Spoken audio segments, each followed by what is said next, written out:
오늘 하나님께서 우리에게 주시는 말씀 마가복음 4장 26절에서 29절 저와 여러분이 한 절씩 교독하겠습니다. 예수께서 또 말씀하셨다. 하나님 나라는 이렇게 비유할 수 있다. 어떤 사람이 땅에 씨를 뿌려놓고 밤낮 자고 일어나고 하는 사이에 그 씨에서 싹이 나고 자라지만 그 사람은 어떻게 그렇게 되는지를 알지 못한다. 땅이 저절로 열매를 맺게 하는데 처음에는 싹을 내고 그 다음에는 이삭을 내고 또 그 다음에는 이삭의 알찬 나달을 낸다.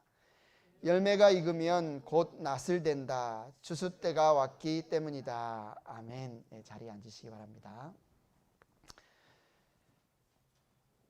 하마스와 이스라엘의 전쟁 소식이 연일 뉴스를 뒤덮고 있습니다. 우리는 팔레스타인 지역이 중동의 화약고다 이런 말들을 종종 하죠.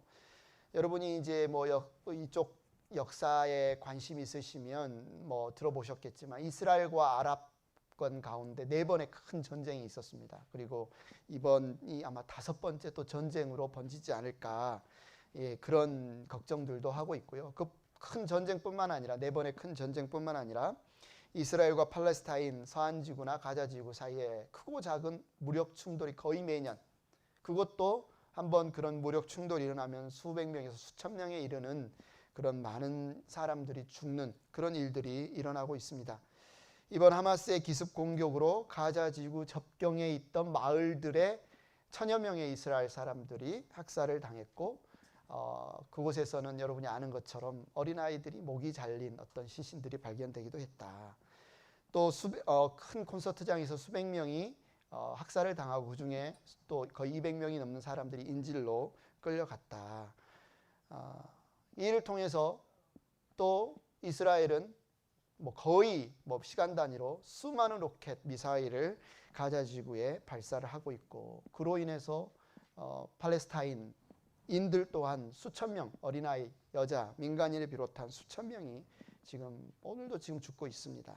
그리고 이제 곧 이스라엘 지상군이 가자 지구에 진입하려고 하는 그런 상황 가운데 있고, 그러면 이제 더 많은 팔레스타인과 이스라엘 간에 더 많은 인명 피해를 예상하고 있습니다. 사람들은 궁금해하죠. 왜 이런 사륙이 비극적인 사륙이 시작되었을까? 어떤 사람은 하마스의 이런 어떤 잔인한 기습 공격 때문이다라고 하마스를 비난하는 사람들도 있습니다. 또 어떤 사람 그에 앞서서 가자 지구를 지구상의 가장 큰 감옥처럼 철저하게 폭력적으로 봉쇄한 이스라엘 때문이다. 이렇게 이스라엘 탓하는 사람들도 있습니다. 그러나 이 논쟁을 계속 따지다 보면 닭이 먼저냐 달걀이 먼저냐 하는 논쟁과 같은 것 같아요. 이번 하마스의 이스라엘 기습 공격만 놓고 본다면 사람들이 진단하죠. 왜 하마스는 무력이나 군사력에서 볼 때 전혀 이런 경쟁이 되지 않은 이런 전쟁을 일으켰을까? 오히려 이런 전쟁을 통해서 더 많은 가자 지구의 팔레스타인들이 죽임을 당하고 피해를 입을 것을 알지 못했을까? 그들이 모르고도 이런 전쟁을 일으켰을까? 중동 전문가들은 이것이 하마스의 태생적인 생존 방식이라고 말합니다. 하마스라는 어쩌면 무장 단체라고도 하고 가자 지구를 통치하는 정당이라고도 하는 이 하마스는 평화를 통해서 태어난 것이 아니라 이런 전쟁 때문에 생겨났기 때문에 이스라엘이 가자 지구를 폭격하고 그래서 많은 팔레스타인 사람들, 어린이들이 죽는 모습이 전 세계로 비춰지는 그 모습을 보여줌으로써 오히려 이스라엘을 이 세계에 악마화하고 또 자신들이 정당성을 세우려는 모습이다. 또 이런 피해를 겪은 수많은 팔레스타인 가운데 하마스에 또 입대하고 하마스를 지지하는 그런 목적이 있을 것이다 라고 진단하기도 합니다. 그럼 하마스만 그런가요? 그럴까? 여러분이 이제 이스라엘에 관련돼서 관심 있는 분들은 뉴스를 들어서 알고 있겠지만 현재 이스라엘 의회의 대부분을 차지하고 있는 정당들이 팔레스타인과 평화적인 공존을 이루기보다는 무력으로 이스라엘의 영토를 넓혀야 된다. 지속적으로 서안지구 내 이스라엘 정착존을 넓히고 있고 영토를 확장하려는 극우 강경파 유대교 근본주의가 대세라는 거죠. 강대강, 그 누구도 평화보다는 더 폭력과 전쟁을 선호하고 자신들의 힘을 통해서 상대방을 완전히 없애거나 짓누르려는 이런 상황 가운데 이 전쟁이 언제 발생해도 이상하지 않은 상태다라는 겁니다. 아마 저와 여러분은 전쟁을 겪지 않은 세대가 대부분이죠. 여기 신상희 권사님이 가끔 뭐 기도회나 나눔을 통해서 전쟁을 겪으신 분이신데, 이 한국 전쟁 이야기를 하면 우리는 그게 영화나 뉴스나 부모님들을 통해서만 들었지만, 한 사람의 생명이 마치 바람이 슉 하고 불면 촛불이 꺼져버리는 것처럼, 방금 타고 있던 촛불이 금방 꺼져버리는 것처럼 한 사람의 생명이 이렇게 간단하게, 이렇게 무의미하게 사라질 수 있을까? 죽어질 수 있을까? 이런 전쟁을 겪어본 사람만이 이 평화가 얼마나 간절하게 귀한 것인가, 이 평화가 얼마나 간절하게 바라는 것인가를 안다는 거죠. 그런데 아이러니하게도 여러분이 아마 우리 이제 튀니지에서 선교하셨던 우리 허태영 목사님도 알겠지만, 이 아랍권 이스라엘 사람들이 늘 하는 인사가 뭐냐면, 우리는 안녕하세요. 지금 이 사람들은 샬롬, 평화를 구합니다. 만나면 그냥 평안하십니까? 평화가 당신에게, 신의 평화가 당신에게 있기를. 이런 인사를 늘 하지만 그 평화를 갈구하는 이 팔레스타인 이스라엘 땅 가운데 전쟁을 이야기하는 사람보다 평화를 이야기하는 사람이 먼저 죽는다는 걸 아세요? 전쟁을 추구하는 사람보다 평화를 추구하고 평화를 위해 일하는 사람들이 더 먼저 살해당하고 테러당하고 죽는다는 사실을 여러분 아십니까? 이스라엘과 팔레스타인 지역에서 평화는 얼마나 값비싼 것인지 모릅니다. 이런 4번의 중동 전쟁, 이 아랍과 이스라엘 간의 전쟁 이후에 이곳의 평화를 위해서 일했던 사람들이 있었습니다. 1994년 오슬로 협정을 통해서 팔레스타인과 평화적 공존을 이루려 했던 이스라엘의 라빈 총리는 어떻게 됐을까요? 이스라엘 구구 청년의 총탄에 맞아 사망했습니다. 뭐 이스라엘만 그랬을까요? 1979년 아랍권 최초로 이스라엘과 평화조약을 맺고 관계 정상화를 이끌었던 사다트 이집트 대통령은 무슬림 형제단 소속의 이슬람주의자 군인들에게, 그것도 열병식에서 최고 통치권자가 그 군인들에 의해서 목숨을 잃었습니다. 평화를 이야기하면 죽는다는 거죠. 평화가 가장 필요한 곳인데 그 평화를 주장하고 평화를 위해 헌신하고 평화를 추구하는 자들이 가장 먼저 죽는다. 이것이 이스라엘과 팔레스타인만의 이야기일까요? 이곳에서는 전쟁이 없으니까 미국과 한국에서는 상관없는 이야기일까요? 여러분 정치권을 보십시오. 얼마나 많은 정치인들이 자신의 정치적 기득권을 위해서 증오와 미움과 폭력과 전쟁을 이용하는지 모릅니다. 언제부터 그랬을까요? 언제부터? 아담과 하와가 하나님의 말씀을 신뢰하고 그 말씀을 따르기를 거부한 순간부터, 하나님의 말씀보다 사탄의 말을 듣고 살기를 선택했을 때부터 인류 역사에는 미움과 증오와 폭력과 전쟁이 끊이지 않았습니다. 이런 비참한 인간의 현실을 보며 어떤 사람은 하나님을 탓하기도 해요. 아니, 하나님이 살아계시다면 왜 이런 일이 일어납니까?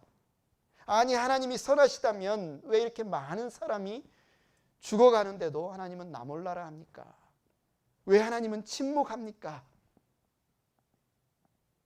정말 그럴까요? 여러분은 이 팔레스타인 하마스 전쟁, 또 우크라이나 러시아의 전쟁 소식을 들으면서 여러분 마음, 뭐 그곳에서 전쟁이 일어나나 보지, 이곳은 우리 문제 아니니까 하고 그냥 하나의 가십 뉴스로 건네버리시나요? 아니면 이 누군가 하나님을 향해서 정말 이렇게 외치는 것처럼 왜 이런 일들이 일어납니까? 이러면 안 되지 않습니까? 사람의 생명이 이렇게 비참하게 죽으면 안 되지 않습니까? 근데 잘 생각해 보면 그 마음을 누가 주셨냐는 거죠.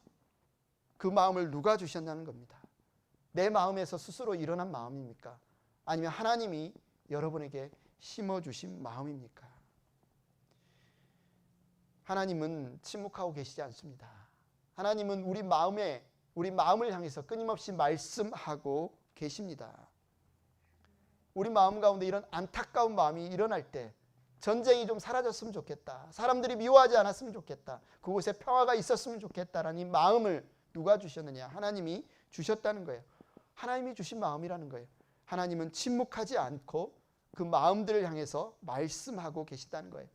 우리는 지난주에 4가지 밭의 비유라는 예수님이 들려주신 이 말씀을 통해서 이것은 하나님의 말씀에 대한 사람들의 4가지 마음의 반응이라는 사실을 살펴보았습니다. 이 하나님의 말씀을 들을 때 우리는 어떻게 반응하고 있는가? 하나님이 우리에게 들려주신 이 복된 소식, 평화의 소식, 너에게 평화가 있기를 바란다. 너희 가운데 미움과 증오가 그치고 하나님이 주신 모든 담들이 무너지고 하나님과 우리 사이의 평화, 사람과 사람 사이의 평화가 있기를 바란다라고 하신 이 하나님의 말씀, 복음에 대해서 우리는 어떻게 반응하고 있는가? 하나님은 인간 사이의 미움과 증오와 폭력과 전쟁의 비참한 상태를 나몰라라 하지 않으시고 말씀하신다는 겁니다. 우리가 이 하나님의 말씀을 듣는 것이 그냥 책 읽는 것과 그냥 어떤 지식을 넓히는 게 아니라는 거예요. 이 땅의 전쟁을 끝내는, 이 땅의 미움을 끝내는, 이 땅의 살육을 끝내는 하나님의 그 역사에 동참하는 일이라는 거죠. 하나님 우리에게 침묵하지 않고 말씀하고 계십니다. 예수님이 오셨을 당시 많은 사람들은 예수님께서 메시아라면, 예수님께서 그리스도라면 우리를 압제하는 저 로마 군대를 향해 심판을 선언해 주시기를 원했습니다. 그들을 향해 그들을 무너뜨리고 그들을 벌하고 자신들이 원하는 그 왕국을 세워주기를 원했습니다. 그런데 예수님께서 누구에게 말씀하세요? 예수님께서 오셔서 이 비유를 누구에게 들려주십니까? 로마인들? 로마 군들? 아니요. 이스라엘을 압제하는 그 적들을 모아놓고 말씀하시는 것이 아니라 오히려 이스라엘 사람, 유다 사람, 그들의 마음 가운데 이 말씀을, 씨앗을 뿌리고 있는 거예요. 오늘 하마스와 이스라엘 사이의 살육과 전쟁 행위뿐만 아니라 오늘 저와 여러분들이 일상에서 하는 말과 행위의 그 시작은 어디서부터 시작이 되죠? 우리 마음에서부터 시작합니다. 우리 마음의 생각, 우리 마음의 신념, 우리의 마음의 기대, 우리의 마음에 간절히 바라는 것을 우리는 말로 하고 행동으로 하고 있죠. 우리가 믿고 바라는 것, 그것이 행동으로 나온다는 거예요. 여러분 요즘 여러분의 행동과 여러분의 말은 좀 어떻습니까? 그들은 어떻게 저렇게 폭력적일 수 있을까? 어떻게 저렇게 잔인할 수 있을까의 그 근본을 따져가면 그들의 마음에서 바라고 믿는 것들이 있다는 거죠. 오늘 우리는 지난주에 우리의 마음밭에 복된 소식, 말씀의 씨앗을 뿌리는 비유에 이어서 예수님이 짧지만 또 다른 비유를 하나 들려주십니다. 오늘 비유 역시 하나님의 나라는 이와 같다. 하나님이 이 땅 가운데 우리 가운데 세우시는 나라, 세워주시기를 원하는 나라, 또 세워가시는 나라는 하나님의 나라는 이와 같다. 이것을 비유로 우리에게 들려주세요. 우리가 이 땅을 살아가면서 여러분이 신앙생활하면서 우리가 어떤 나라를 사모해야 되느냐, 우리의 삶에 있어서, 우리의 가정에서, 우리의 교회에서, 또 이스라엘과 하마스, 팔레스타인 간의 전쟁, 우크라이나와 러시아 간의 전쟁을 보면서 우리는 어떤 나라를 사모해야 하느냐, 또 하나님의 백성이 이 땅 가운데 고통과 모순과 폭력과 갈등이 있는 이 세상을 어떻게 바라보고 어떻게 견디고 어떻게 승리할 것인가를 예수님께서 이 비유를 통해서 우리에게 말씀을 해주시는 거예요. 자, 오늘 말씀을 한번 보십시오. 여러분 성경을 펴시든지 보십시오. 이 비유의 초점이 어디에 있습니까? 씨를 뿌리는 농부의 씨 뿌리는 행위에 있습니까? 여러분이 한번 초점, 이것은 씨를 뿌리는 농부에게 초점을 둔 비유다. 아니면 땅의 비유가 있습니다. 지난주는 분명히 땅에 초점이 있다고 했어요. 4가지 땅에. 그러면 땅이 스스로 열매를 맺었다는 것에 초점이 있습니까? 아니면 열매가 익어서 반드시 추수를 할 수 있는, 그렇게 자란다는 사실에 초점이 있습니까? 오늘 비유, 4절의 짧은 비유지만 어디에 예수님이 지금 초점을 두고 이 말씀을 하시는지 우리가 한번 살펴봤으면 좋겠습니다. 24절에, 28절에 보니까 땅이 나오죠. 땅이 저절로 열매를 맺게 하는데 처음에는 싹을 내고 그 다음에는 이삭을 내고 또 그 다음에는 이삭의 알찬 나달을 낸다. 이 땅에 어떤 사람이 씨를 뿌리니까 마치 오늘 비유는 어떤 사람은 그냥 씨를 뿌렸는데 땅이 그냥 저절로 자라게 하고 저절로 열매를 맺게 하는 것 같이 그렇게 지금 설명하고 있어요. 그럼 이 땅이 어떤 땅일까? 어떤 땅이 열매를 맺게 하는 땅이라고 그랬습니까? 네 가지 땅 중에 길가, 돌짝, 가시덤불, 좋은 땅 중에 좋은 땅. 여기서 이 땅은 어떤 땅이에요? 좋은 땅이죠. 좋은 땅. 4장 20절 지난주 살펴봤던 좋은 땅에 뿌려지는 것들이란 이런 사람들이다. 그들은 말씀을 듣고 받아들여서 30배, 60배, 100배의 열매를 맺는다. 이거는 그냥 땅에 관한 이야기가 아닌 거 아시죠? 이거는 그냥 지금 농사에 관한 이야기가 아닌 거 아시죠? 예수님께서 우리에게 하시는 그 말씀을 우리가 어떻게 반응하는가, 그리고 어떻게 열매 맺는가에 관한 이야기인데, 여기서 땅이란 우리의 마음인데, 하나님의 말씀을 받아들여서 순종하는 사람들의 마음에서는 잎사귀가 나고 자라고, 그래서 열매를 맺게 된다. 그래서 결국은 30배, 60배, 100배 열매를 맺게 된다. 우리가 지난주에 했던 중요한 씨를 뿌리는 농부에 있어서 중요한 태도는 뭐라고 그랬습니까? 자기가 보기에 좋은 땅에만 씨를 뿌리지 않았다고 그랬어요. 그죠? 내가 내 뜻에 보기에 이 사람은 믿을 것 같아. 이 사람한테 전도해야지. 저 사람은 안 믿을 것 같아. 저 사람에게는 전도하지 않아야지. 이렇게 하지 않았다고 했습니다. 뿌렸다고 했어요. 자기의 뜻으로 어떤 사람을 골라가면서 전도하지 않았다고 했습니다. 기회를 얻든지 못 얻든지 사람에 상관하지 않고 복음을 뿌렸다고 했습니다.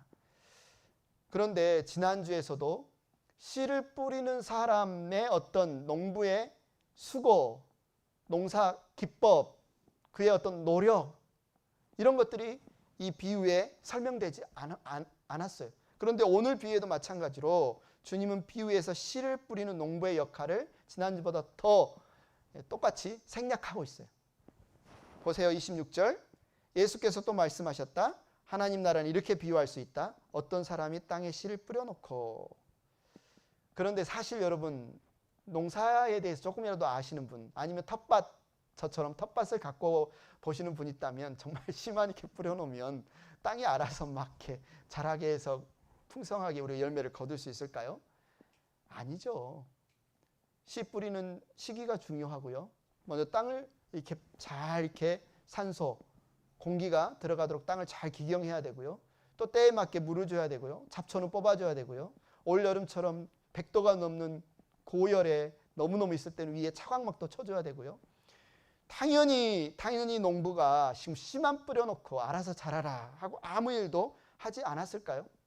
이 농부는 수많은 수고를 했을 겁니다. 그런데 오늘 비유에서 예수님은 이런 농부의 수많은 농사 짓는 행위를 그냥 생략하고 이 비유를 설명하고 계신다. 왜 그럴까? 왜 그럴까? 왜 예수님은 이 비유에서 농부의 그러한 농사에 열매 맺게 하는 이런 역할들을 의도적으로 생략하실까? 생략해 버리실까? 27절에 보니까 농부는 마치 씨만 뿌려놓고 밤낮 자고 일어나고 하는 사이에 그 씨에서 싹이 나고 자라지만 그 사람은 어떻게 그렇게 되는지를 알지 못한다. 그리고 28절에 그 씨에 대해 언급하기를 그 농부가 그 씨를 자라게 한 것이 아니라 땅이 저절로 열매를 맺게 했다라고 이야기를 합니다. 예수님께서 지금 이 비유에서 강조점을 두고 있는 거예요. 강조하고 싶은 부분이 있는 거예요. 농부는 수동적으로 뭐 별로 한 것이 없는 것처럼 묘사하고 대신에 땅이 이 씨를 받아서 엄청난 열매를 맺는 중요한 역할을 한 것처럼 설명하고 있어요. 여러분, 이 지금 비유를 오해하시면 안 됩니다. 농부가 되게 게을렀나 봐. 보니까 아무 일도 안 했나 봐. 씨 뿌려놓고 그냥 잤대. 자고 일어났대. 지금 농부의 게으름에도 불구하고 지금 하나님께서 열매를, 씨앗이 잘 자라서 열매를 맺었다. 지금 이걸 강조하는 게 아니에요. 이걸 강조하는 게 아닙니다. 이 씨앗이 열매를 맺는데 무엇이 결정적이고 주도적인 역할을 했느냐? 농부가 했느냐? 아니면 농부의 어떤 노력과 수고와 농사를 짓는 그 수많은 땀 위에 어떤 결정적인 주도적인 어떤 힘이 존재했느냐? 농부는 정말 열심히 일했을 겁니다. 일 안 하면 어떻게 돼요? 굶어 죽죠. 물 대고 풀 뽑고 씨 열심히 뿌리고 또 짐승들이 밭에 침범해서 멧돼지나 이런 것들 침범하면 다 망하잖아요. 하여튼 이 모든 야생 짐승들로부터 이 밭도 보호하고 열심히 농사를 지었을 겁니다. 그냥 내팽개쳐 두고 빈둥빈둥 놀지 않았을 거예요. 예수님이 그것을 지금 부정하는 게 아닙니다. 예수님이 농부가 좀 게을렀다, 아무 일도 하지 않았다, 그것을 지금 묘사하는 게 아니에요. 그러나 그런 농부의 어떤 농사를 지으려는 어떤 그 노력 때문에 이 씨앗이 자랐냐?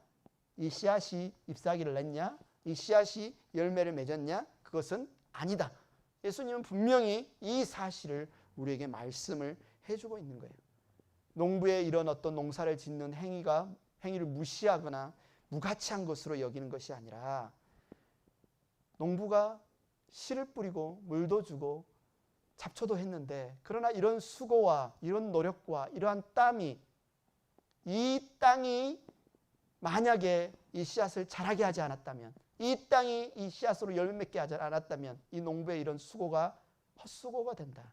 농부의 이런 수고가 아무런 열매를 맺지 못한다 라는 사실을 우리에게 알려주시는 것이죠. 농부가 아무리 열심을 다해 가꾸고 보살펴도 뜻대로 되지 않아요. 여러분 농사를 조금이라도 해보시는 분 알겠지만, 제가 H마트에서 이 청양고추와 오이고추를 모종 한 열 몇 개를 사가지고 올 봄에 텃밭에 심었습니다. 근데 여러분이 아시는 것처럼 어떤 일이 일어났습니까? 거의 2달에 가깝게 107도, 110도 고열이 왔죠. 열매가 안 맺혀요. 거의 2달 동안. 잠깐 몇 주 맺혔다가 한 몇 개 따먹었는데 열매가 안 맺혀요. 왜요? 너무너무 날씨가 더워서. 그리고 이 더위가 끝나자마자, 온도가 떨어지자마자 주렁주렁 열매가 맺힙니다. 무슨 말입니까? 이 변덕스러운 자연, 어떻게 이 한 연약한 농부가 감당하겠습니까? 아무리 애써서 수고해서 가꾼다 한들 폭우로 홍수가 와서 싹 쓸어버리면 그 밭이 어떻게 되겠습니까? 아무리 그 홍수가 나지 않았다 할지라도 텍사스처럼 그 고열, 뜨거운 태양에 다 말라 죽어버리면 어떻게 열매를 맺겠습니까? 아니면 홍수도 없고 덥지도 않아서 적절하게 열매를 맺었는데 열매를 추수하기 전에 갑자기 메뚜기 떼가 우르르 날아와서 이 곡식들을 다 먹어치워버리면 어떻게 추수하겠습니까? 메뚜기 떼도 없었는데 이른 서리 때문에, 이른 추위가 갑자기 한파가 닥쳐서 추수하지 못하고 망해버린 농사가 얼마나 많습니까? 무슨 말이에요? 한 연약한 인간이 아무리 수고하고 아무리 애를 쓰고 아무리 잘 농사를 지으려고 해도 이 자연, 이 부분은 인간 마음대로 할 수 없다는 겁니다. 이 자연의 흐름에 인간의 어떤 노력, 심고 물 주고 풀 뽑는 이런 노력은 그 자연이 하는, 땅이 하는 그 역할에 비하면 너무나 미미하다는 거예요. 그러기에 씨앗이 열매를 맺게 한 것의 결정적인 원인은 농부의 열심에 있다? 농부의 수고에 있다? 아니다. 농부의 열심이나 수고에 있는 것이 아니라 예수님이 보여주신 이 비유에는 땅이 그것을 냈다는 거예요. 땅이 이삭을 냈다. 땅이 그것을 자라게 했다. 땅이 그것을 열매 맺게 했다. 농부의 열정과 노력을 무시하고 값어치 없다고 말씀하시는 것이 아니라, 이런 농부의 수고와 이런 농부의 땀과 이런 농부의 열정을 열매 맺게 하는 것은 농부의 노력이 아니었다. 그것을 헛되게 하지 않는 땅이 그것을 열매 맺게 한 것이다. 씨앗이 어떻게 자랐습니까? 씨앗이 열매를 어떻게 맺게 되었습니까? 28절을 보면 땅이 저절로 열매를 맺게 했다. 저절로, 스스로. 우리는 그 배후에 하나님이 있다는 것을 알지요. 아침에 해가 뜨고 해가 지고 때에 맞게 비가 오고 때에 맞게 이 모든 일을 주관하시고 운행하시는 분이 누굽니까? 우리는 하나님이신 것을 알고 있습니다. 그런데 예수님이 들려주신 비유에서는 하나님이란 단어를 사용하지 않고 뭐라고 해요? 신비스러워. 농부는 그냥 씨만 뿌렸는데 땅이 그것을 싹트게 했어. 땅이 그것을 자라게 했어. 열매 맺게 했어. 라고 이렇게 표현하고 있는 거예요. 왜 이렇게 표현한 것일까? 이 씨앗이 자라서 열매를 맺는 것. 한 씨앗이 자라서 열매를 맺으려면 먼저 무슨 일이 일어나야 되는지 알죠? 예, 죽어야 됩니다. 한 알이 땅에 떨어져서 썩어서 죽어야 거기서 싹이 나고 그 씨앗은 없어지는 거예요. 썩는 거예요. 거기서 싹이 나서 줄기가 되는 거죠. 이건 예수님께서 우리를 위해 십자가에 죽으신 그 죽음과도 연결되는 비유이죠. 나는 죽었는데 하나의 열매는 죽었는데, 씨앗은 죽었는데 거기에서 싹이 나고 자라고 열매 맺는 엄청난 역설의 신비가 있다. 그런데 우리는 그것이 어떻게 그렇게 되는지를 안다, 모른다? 모른다. 농부는 알지 못해요. 자고 일어났는데 알지 못한 새에 그런 일들이 일어났다. 예수님 그 신비함, 실제로 열매 맺는 그 일에 있어서의 하나님이 행하시는 그 신비함을 이 비유를 통해서 우리에게 알려주시는 거예요. 농부는 알지 못해요. 언제 이것이 자라는지, 어떻게 자라는지, 어떻게 열매 맺는지, 어떻게 커가는지. 그러나 농부에게는 어떤 믿음이 있습니까? 나는 다 알지 못한다. 어떻게 싹이 트는지, 어떻게 이것이 열매 맺는지. 그러나 이것은 반드시 자랄 것이다. 반드시 열매 맺을 것이다. 이것이 마치 뭐와 같다는 겁니까? 예수님께서 지금 들려주신 비유는 하나님의 나라가 이것과 같다라고 비유로 들려주시는 거예요. 하나님의 나라가, 하나님의 나라, 우리의 신앙이, 우리의 교회가, 우리의 믿음이 이것과 같다. 우리는 다 알지 못하지만 그 하나님의 나라는 어떻게 된다? 자란다. 그래서 이것은 우리가 이 땅에서 하나님의 백성으로 사는 삶의 한 가지 중요한 원리를 저와 여러분에게 알려주십니다. 뭐예요? 주님, 우리가 다 알지 못한다는 것을 알아야 된다는 거예요. 우리가 다 알지 못한다는 사실을 우리가 알아야 된다. 우리가 알아야 되는데, 우리 신앙의 생활에 대해서 알아야 되는데 뭘 알아야 된다? 우리가 다 알지 못한다는 것을 알아야 된다. 하나님 나라가 어떻게 확장되는지, 우리의 신앙이 어떻게 성장하는지, 우리를 통해서, 우리 교회를 통해서, 우리의 각자의 삶을 통해서 하나님께서 그분의 뜻을 어떻게 이루어 가시는지 우리가 구체적으로 다 알아요, 몰라요? 모른다는 거예요. 다 할 수 없다. 뭐 어떻게 알아요? 오늘은 몰라요. 오늘 지금 이 자리에서 하나님이 어떻게 하시는지 알지 못해요. 그러나 내일 모레가 돼서 뒤를 돌아보니 하나님이 이렇게 일하셨구나. 하나님이 이렇게 잘하게 하셨구나. 우리가 함께 은혜로다 은혜로다 찬양한 것처럼 이것이 하나님의 은혜였구나.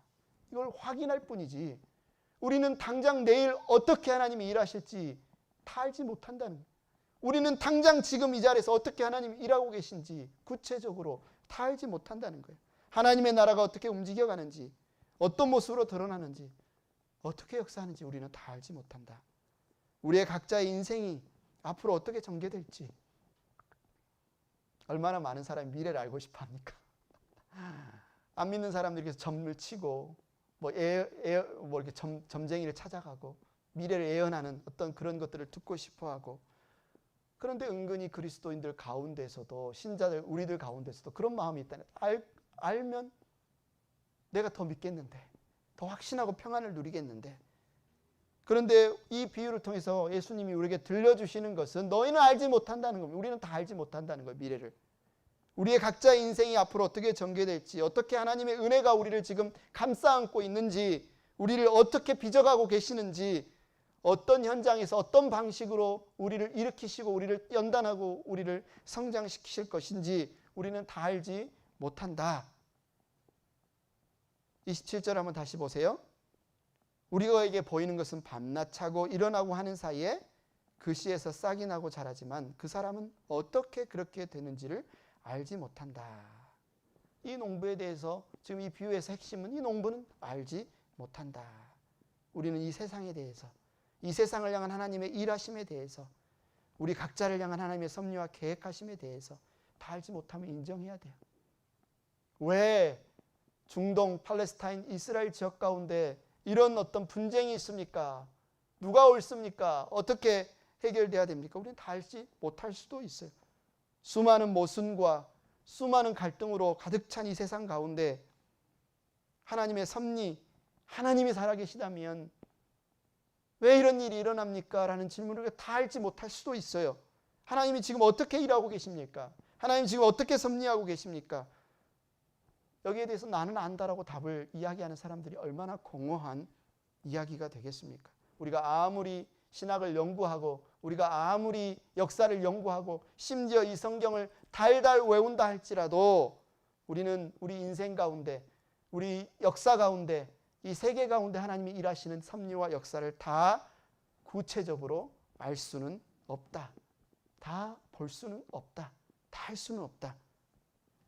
그러면 우리 눈에 안 보이니까, 정말 하나님의 일하심이 안 보이니까, 하나님이 어떻게 일하시는지 우리가 알지 못하니까 하나님의 나라가 지금 줄어들고 있습니까? 하나님의 나라가 지금 퇴보하고 있습니까? 하나님의 나라가 지금 사라지고 있습니까? 망하고 있습니까? 라고 말한다면 아니다. 전혀 그렇지 않다. 예수님은 오히려 우리 눈에는 안 보이고 우리가 어떻게 하나님의 나라가 자라는지 모르지만 우리가 자고 깨는 사이에 하나님의 나라는 어떻게 된다? 무럭무럭 자라고 있다. 우리는 뉴스에서 러시아 우크라이나 전쟁, 하마스 이스라엘 전쟁 같은 소식을 들으면서 마치 하나님 나라가 이 세상에 사라지는 것처럼, 그렇게 줄어드는 것처럼 느끼는데 그렇지 않다는 거예요. 어떻게 자라는가? 어떻게 역사하는가? 지금 오늘은 알 수 없지만 뒤돌아보니 하나님의 나라가 이렇게 역사하였구나. 뒤돌아보니 하나님의 나라가 이렇게 존재하고 있구나. 오늘은 볼 수 없지만 뒤돌아보면 하나님의 나라가 존재하고 자라왔고 성장하고 있음을 우리는 볼 수 있다는 거예요. 이것이 우리의 삶의 신앙에서, 우리의 개인의 신앙이나 우리 교회의 성장이나 부흥이나 아니면 우리나라의 강건함, 미국이나 한국의 강건함, 아니면 우리가 그렇게 바라는 중동의 어떤 평화가 눈에 가시적으로 드러나 보이는 것으로 어떤 내 믿음이 자라고 있는 것 같아, 하나님이 우리 기도에 응답하는 것 같아 라는 위로와 능력을 삼아서는 안 되는 근거가 되는 거예요. 눈에 보이는 것만으로 정말 하나님이 지금 역사하시는구나, 하나님이 지금 살아계시는구나, 지금 하나님의 나라가 자라가고 있구나라는 확신을 가져서는 안 된다는 겁니다. 하나님의 나라는 하나님이 이루어 가시는 나라다. 하나님의 나라는 하나님이 세워 가시는 나라다. 내 눈에 보이고 내가 확신하니까 하나님의 나라가 든든히 서 있는 것 같은 내 알매, 내 확신에 평안을 두어서는 안 된다. 어디에 우리의 평안의 근거를 두어야 된다? 예수님 우리에게 말씀하시는 거예요. 농부가 그 일에 일하는 농부의 열심에, 농부의 어떤 농사 기법에, 이 열매 맺음에 확신을 두어서는 안 된다. 어디에 두어야 된다? 땅이 그것을 하고 있다. 농부는 그걸 알지 못한다. 땅이 그 일을 하고 있다. 하나님 나라는 하나님이 그 일을 이루어 가신다. 우리는 모른다. 우리는 다 모른다. 그렇지만 우리는 하나님을 신뢰한다. 여러분, 안타깝게도 교회 역사를 여러분 보면 교회 역사 가운데 얼마나 많은 사람들이 교회의 이름으로, 하나님의 이름으로, 하나님의 뜻이라는 이름으로 잘못을 저질렀는지 모릅니다. 많은 사람들을 박해했고요, 많은 사람들을 죽였고요, 많은 사람들을 괴롭혔습니다. 그러한 행동의 배경에는 뭐였냐면 우리는 안다 했어요. 뭘 안다? 다 안다. 우리는 진리를 안다. 우리가 알고 있는 진리는 절대적으로 맞고 너희는 틀렸다. 너희는 이단이다. 너희는 틀렸다. 그래서 우리가 아는, 우리가 확신하는 이 진리를 따르지 않는 자들은 틀렸다. 우리 말을 듣지 않으면 모두 다 지옥에 갈 거다. 우리는 절대로 틀리지 않았다. 라는 근거로 중세시대에 무슨 일이 일어났습니까? 종교재판이 일어났습니다. 수많은 사람들이 화형에 처하기도 하고요, 마녀로 몰려서 죽기도 했습니다. 독일에서는 무슨 일이 일어났습니까? 독일 교회가 히틀러를 지지했습니다. 히틀러 치하에서 수많은 유태인들이 학살을 당했습니다. 미국에서는 무슨 일이 일어났습니까? 미국의 사람들이 왔습니다. 네이티브 아메리칸들을 보면서 우상 숭배, 하나님을 따르지 않는, 믿지 않는 불신자들이라고 얼마나 많이 죽였습니까? 그들의 자녀들을 부모에게서 빼앗아서 따로 수도원에 감금하고 그들을 개종시키기 위해서 얼마나 학대했습니까? 이런 일들이 내가 다 안다 라는 확신 안에서 이것이 교만과 독선으로 이어질 때 자신의 겨냥 왔지 않은 사람들을 어떻게 해요? 하마스, 이스라엘 전쟁처럼 그것이 민간인이든 어린아이든 상관없이 죽여도 이것은 신의 이름으로 성전을 치르고 있는 거예요. 신의 이름으로 그들은 지금도 폭격을 하고 신의 이름으로 어린아이의 목을 자르고 있는 겁니다. 자신과 다른 견해를 가진 사람들을 죽이는 것을 서슴지 않고 있습니다. 우리가 얼마나 이 일을 조심해야 되겠습니까? 그리스도인으로서 우리의 희망과 기대는 내가 다 안다는 것이 있는 것이 아니라 하나님이, 선하신 하나님이, 신실하신 하나님이, 나는 다 알지 못하지만, 나는 어떻게 이 일이 이루어질지 다 알지 못하지만 하나님께서 그 나라를 이루어 가신다. 하나님이 하나님의 나라를 멈추지 않고 자라게 하신다. 진리에 대해, 하나님의 나라에 대해 우리가 다 감히 알 수 없다는 사실을 우리는 겸손히 인정하는 게 중요합니다. 여러분이 아무리 신앙생활을 오래 했고, 여러분이 아무리 성경을 많이 읽었다 할지라도 여러분은 오늘도 겸손하게 하나님의 말씀 앞에 여러분의 마음밭을 환히 드러내놓고, 주님, 제가 좋은 땅이 되기를 원하오니 주님 말씀의 씨앗을 뿌려주십시오. 내가 하나님의 뜻대로 내 마음밭이 열매 맺기를 원합니다. 주님 30배, 60배, 100배 열매 맺게 해주십시오라는 겸손함이, 모른다고 하는 겸손함이 하나님이 열매 맺게 하실 것을 여러분 기대하시기 바랍니다.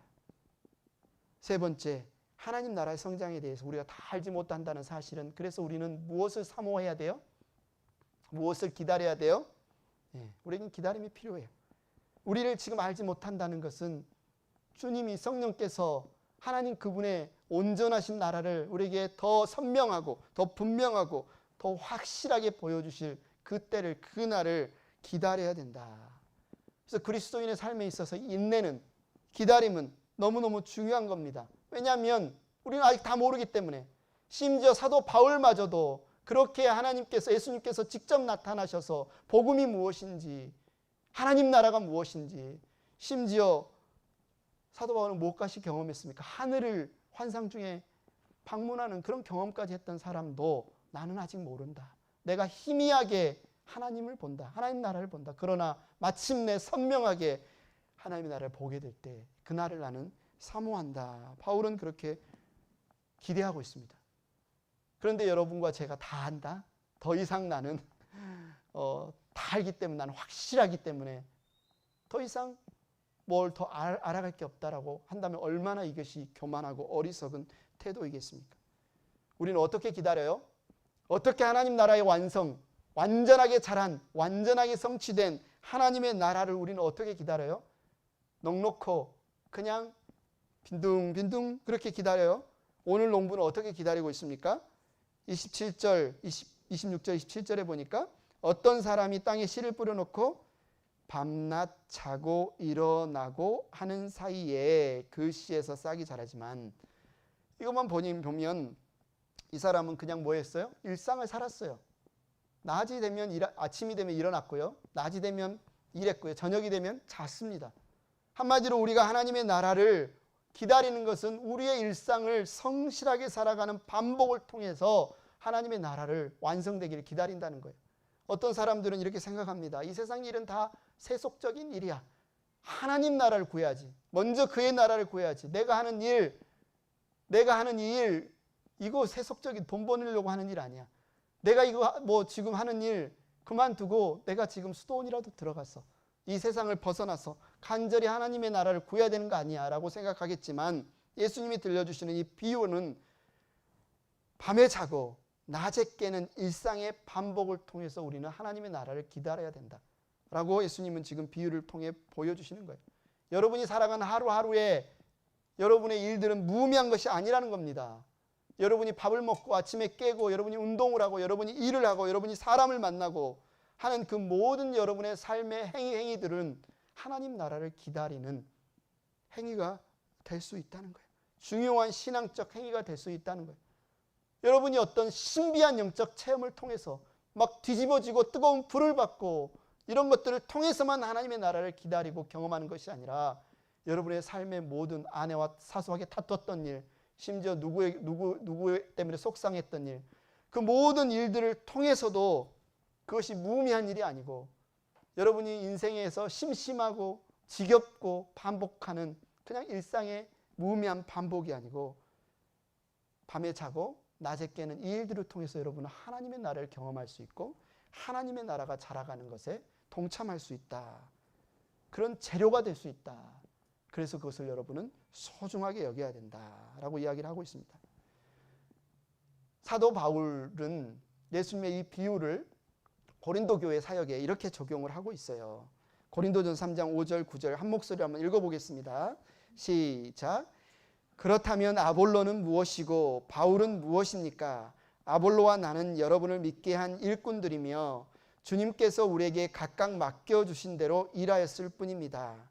나는 심고 아볼로는 물을 주었습니다. 그러나 하나님께서 자라게 하셨습니다. 그러므로 심는 사람이나 물 주는 사람은 아무것도 아니요 자라게 하시는 분은 하나님이십니다. 심는 사람과 물 주는 사람은 하나이며 그들은 각각 수고한 만큼 자기의 삭을 받을 것입니다. 우리는 하나님의 동역자요 여러분은 하나님의 밭이며 하나님의 건물입니다. 예수님이 하신 말씀을 똑같이 하는 거예요.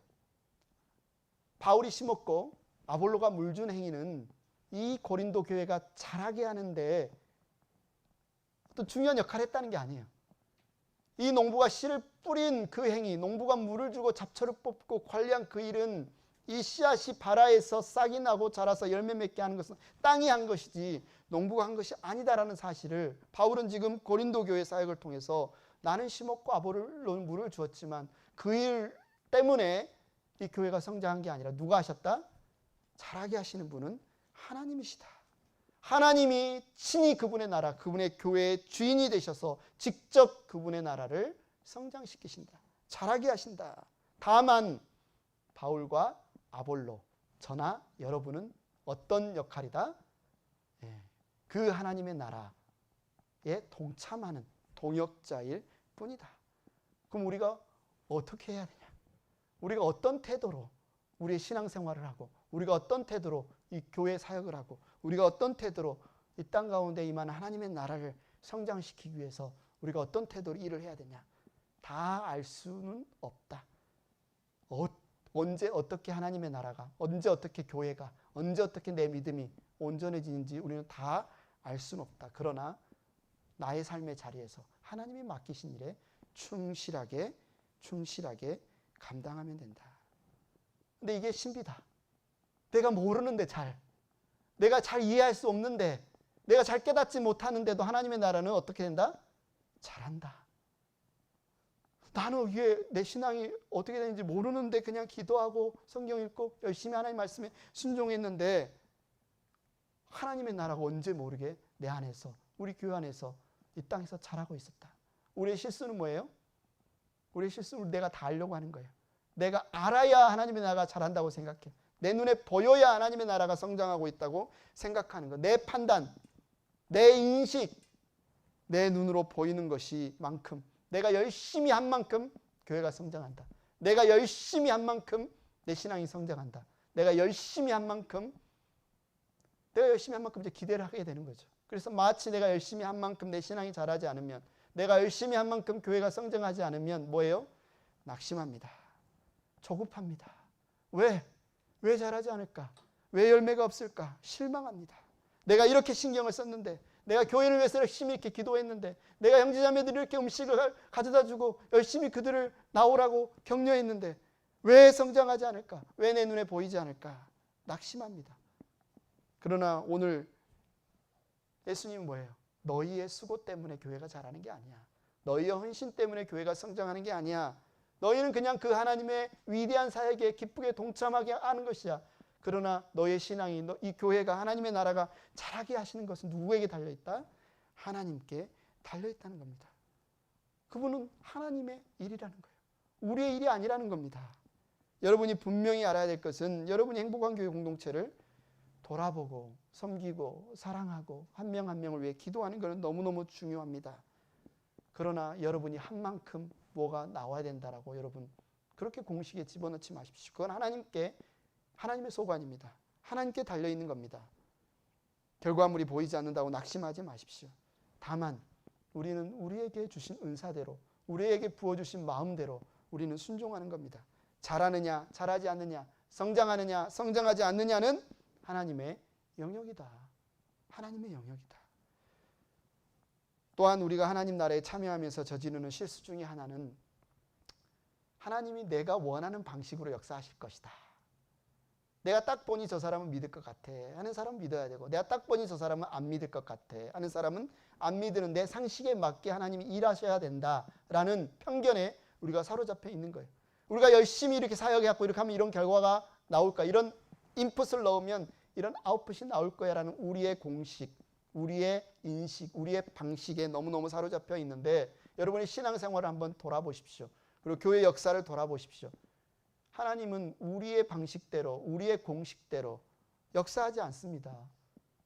얼마나 의외로, 얼마나 저 사람은 저렇게 헌신하지 않을 것 같은 너무나 연약하고 부족했던 사람이 완전히 하나님 나라에 위해서 헌신하는 풍성한 열매를 맺는 그런 일들을 얼마나 많이 보게 됩니까? 저 사람은 정말 신실해 보이고 저 사람은 교회에 정말 좋은 일꾼이 될 거야 라고 했던 사람이 오히려 뒤로 물러서며 오히려 머뭇거리는 경우가 얼마나 많이 보게 됩니까? 또 이 사람은 과거에 이런 존재였으니까 오늘 내일 동일하게 이 사람의 과거에 이런 실수나 연약함 때문에 오늘도 내일도 하나님께 귀하게 쓰임받기 어려울 거야 라는 우리의 선입견 판단. 그러나 하나님은 과거에 매여 있는 분이 아닙니다. 그러나 하나님은 그런 과거의 한계에 제한받는 분이 아닙니다. 하나님은 지금 여기서 그분의 능력으로, 그분의 뜻대로 얼마든지 살인자 바울을, 박해자 바울을 이방인들의 사도로 온 교회를 세우는 큰 주님의 종으로 쓰실 수 있는 분, 그런 부분에 있어서 전혀 제약을 받지 않는 분이 바로 우리 주님이라는 사실이에요. 이런 하나님 나라의 신비는 예수님의 사역을 통해서 너무나 선명하게 드러났죠. 하나님께서 그분의 아들을 이 땅에 보내어 주셨습니다. 사람들이 아우성을 칩니다. 이 땅에 공의가 어디 있습니까? 이 땅에 선이 어디 있습니까? 하나님 이 땅에 악이 득세합니다. 이 땅에 전쟁이 끊이지 않습니다. 우리가 평화를 원합니다. 하나님. 부르짖는 소리에 하나님이 때가 참에 그분의 아들을 이 땅에 보내어 주셨습니다. 그런데 사람들이 보기에 메시아가 오면, 그리스도가 오면 하나님의 왕국이 왕성하여지고 우리를 괴롭히는 압제자들이 무너지고 도망가야 되는데 눈에 보기에 어떤 일들이 일어났어요? 죄수로 잡혀갔어요. 십자가에 달려 죽어버렸어요. 이거 망했네. 그것도 강도들, 좌우의 우편과 좌편의 강도들과 함께 반동 선동자로 발가벗겨서 비참하게 십자가에서 그냥 죽고 말아버렸어요.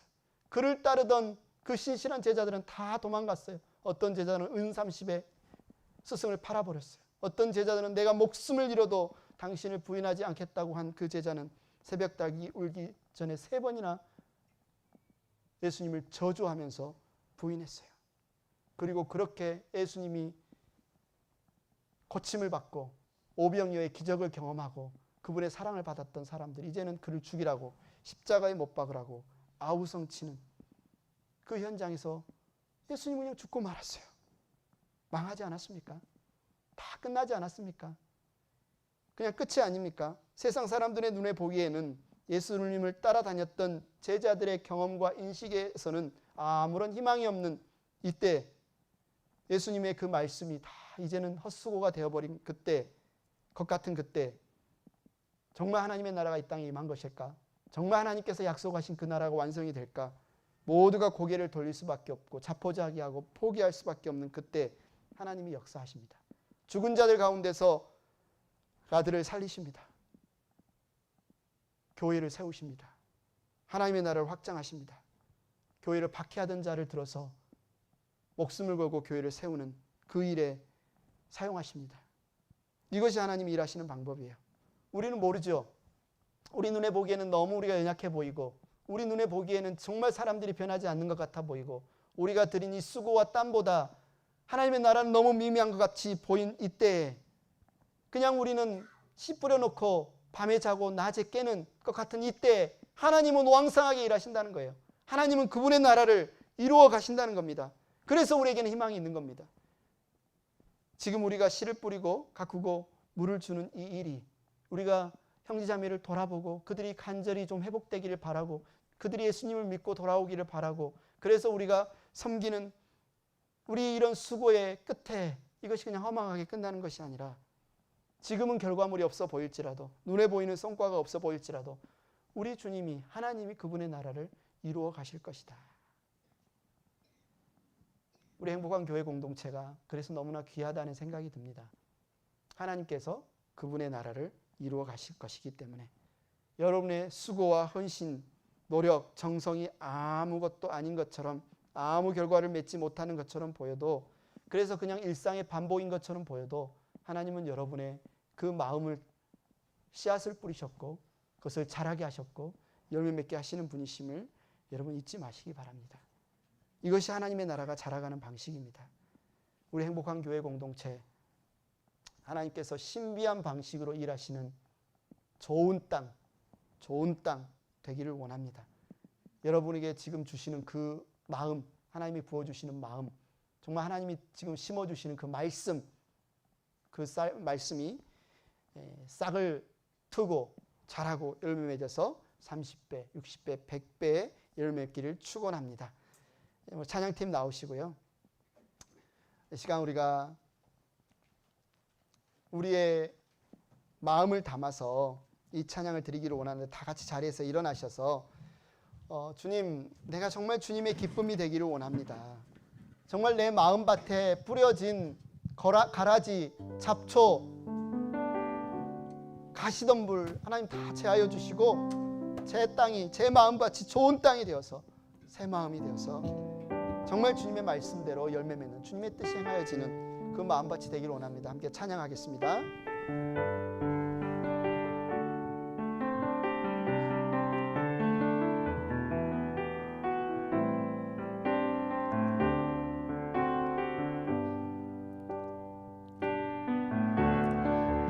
주님의 기쁨 되기 원하네. 내 마음을 새롭게 하소서. 새 부대가 되게 하여 주사. 주님의 빛 비추게 하소서. 내가 원하는 한 가지, 주님의 기쁨이 되는 것. 내가 원하는 한 가지, 주님의 기쁨이 되는 것. 겸손히 내 마음 드립니다. 나의 모든 것 받으소서. 나의 맘 깨끗게 씻어주사.